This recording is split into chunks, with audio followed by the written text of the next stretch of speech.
नमस्कार दोस्तों, मैं सौरभ अग्निहोत्री। स्वागत है आप सभी का हमारे यूट्यूब चैनल में।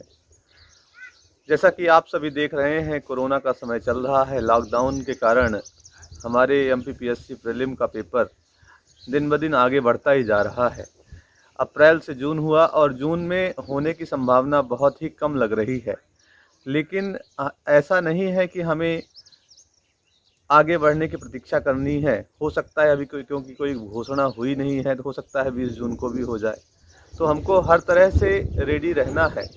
और अगर मान लीजिए नहीं भी होता है तो एमपीपीएससी ने हमें बहुत सारा समय दे रखा है इस कोरोना के कारण। तो हमें उस समय का उपयोग करना है, क्योंकि हमारा एक टैगलाइन है, सफलता वक्त मांगती है।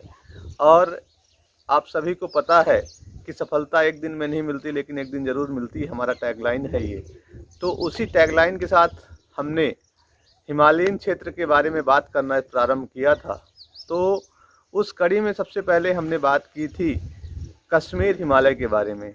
आज उसी कड़ी में हम बात करेंगे कुमाऊं हिमालय के क्षेत्र के बारे में। अर्थात जो हमारा हिमालयन प्रदेश है, कश्मीर हिमालय, कुमाऊं हिमालय, उसके अलावा नेपाल हिमालय और असम हिमालय। तो आज उसी कड़ी में हम बात करेंगे कुमाऊं हिमालय के बारे में। तो कुमाऊं हिमालय का जो क्षेत्र है, यह आपके उत्तराखंड क्षेत्र में है और इसका कुछ क्षेत्र हिमालयन प्रदेश के अंतर्गत भी आता है। तो इसके अंतर्गत आप मुख्यतः 3 श्रेणियां देखते हैं हिमालयन प्रदेश की अंतर्गत, जिसमें आपको महान हिमालय, लघु हिमालय और शिवालिक रेंज भी आपको दिखाई देते हैं। तो यहाँ पर जो कुमाऊं हिमालयन क्षेत्र है, इस क्षेत्र में जो मध्य हिमालय है, तो मध्य हिमालय का जो क्षेत्र है उसकी ऊंचाई लगभग 3500 से 4500 मीटर के अंतर्गत देखी गई है। ठीक है। और इस क्षेत्र में आपको कुछ महत्वपूर्ण देव स्थल जैसे केदारनाथ, बद्रीनाथ आपको मिलते हुए दिखाई देते हैं। उसके अलावा इस क्षेत्र के बारे में अगर हम बात करें तो यहाँ पर कई दर्रे भी देखे गए हैं, जैसे लिपुलेख, माना, नीति। यानी आप इसको शॉर्टकट में याद करें तो मालिनी से कह सकते हैं, यानी माँ से माना, ली से लिपुलेख और नी से नीति। इसके अलावा थागला भी आपको मिल जाएगा। उसके अलावा ये जो दर्रे हैं, ये दर्रे आपको उत्तराखंड से तिब्बत जाने के लिए जोड़ते हैं। तो यहाँ पर आप इन सब चीज़ों को देखते हैं। उसके अलावा यहाँ पर आप अगर देखें तो कुछ महत्वपूर्ण स्थल भी दिखाई देते हैं, जैसे आपका केदारनाथ, बद्रीनाथ, पिंडारी, मिलान, गंगोत्री, यमुनोत्री आदि ऐसे ग्लेशियर भी देखे गए हैं यहाँ पर। ठीक है।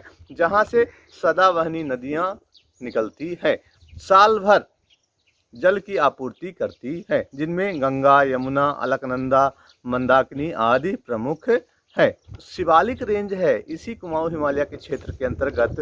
तो यहाँ पर इसकी ऊंचाई लगभग 900 से 1200 मीटर है, और जो कि अलग अलग पहाड़ियों में बटा हुआ है या फिर अलग अलग पहाड़ियों के रूप में दिखाई देता है। ठीक है। और महान हिमालय तथा मध्य हिमालय के बीच कई समानांतर घाटियाँ विकसित हुई हैं, जिनमें फूलों की घाटी जिसको आप कहते हैं वो बहुत ही प्रसिद्ध है। इसी प्रकार शिवालिक हिमालय व मध्य हिमालय के बीच छोटी छोटी या कुछ छोटी बड़ी घाटियों का विकास हुआ है, जिन्हें पूर्वी क्षेत्र में दून और पश्चिमी क्षेत्र में द्वार के नाम से जाना जाता है, जिनको आप देहरादून और हरिद्वार के नाम से जानते हैं।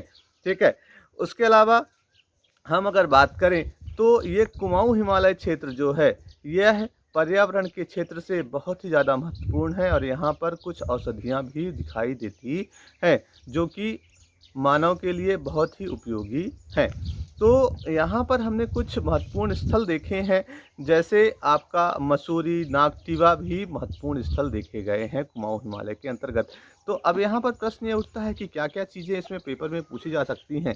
तो पेपर में सबसे पहली चीज़ पूछी जा सकती है कुमाऊं हिमालय का क्षेत्र या गढ़वाल हिमालय का क्षेत्र कहाँ से कहाँ तक है। ठीक है। किन नदियों के बीच तो ये स्थित है, यानी सतलज और काली नदियों के बीच का जो क्षेत्र होता है, ये आपका गढ़वाल हिमालय या कुमाऊं हिमालय कहलाता है। उसके अलावा यहाँ पे कौन कौन से दर्रे देखे गए हैं, तो प्रमुख दर्रे में आपको मालिनी से याद रखना है, माना, लिपुलेख और नीति। इसके अलावा थागला भी याद कर लीजिएगा। क्वेश्चन पूछेगा कहाँ से कहाँ को जोड़ता है, तो आप बताएंगे कि उत्तराखंड से तिब्बत को जोड़ता है। उसके अलावा इस क्षेत्र के अंतर्गत आपको कुछ देवस्थल मिलेंगे, अर्थात ग्लेशियर के रूप में, जो कि देवस्थलों के रूप में भी जाने जाते हैं। तो जो ग्लेशियर आपको यहाँ पे देखे गए हैं, तो बद्रीनाथ, केदारनाथ, पिंडार, गंगोत्री, यमुनोत्री, जहाँ से कुछ सदाबहानी नदियाँ निकलती हैं, जैसे गंगा, यमुना, अलकनंदा, मंदाकिनी आदि नदियाँ इसी क्षेत्र से निकलती हैं। तो ये महत्वपूर्ण चीज़ें हैं, इनको आप अच्छे से नोट कर लीजिए। ठीक है, पेपर के लिए बहुत ज़्यादा महत्वपूर्ण है और इनको बार बार सुनिए जिससे आपको याद हो जाए। ठीक है, ख्याल रखिए अपना साथ ही साथ, और घर पर रहिए, सुरक्षित रहिए, अपना ख्याल रखिए।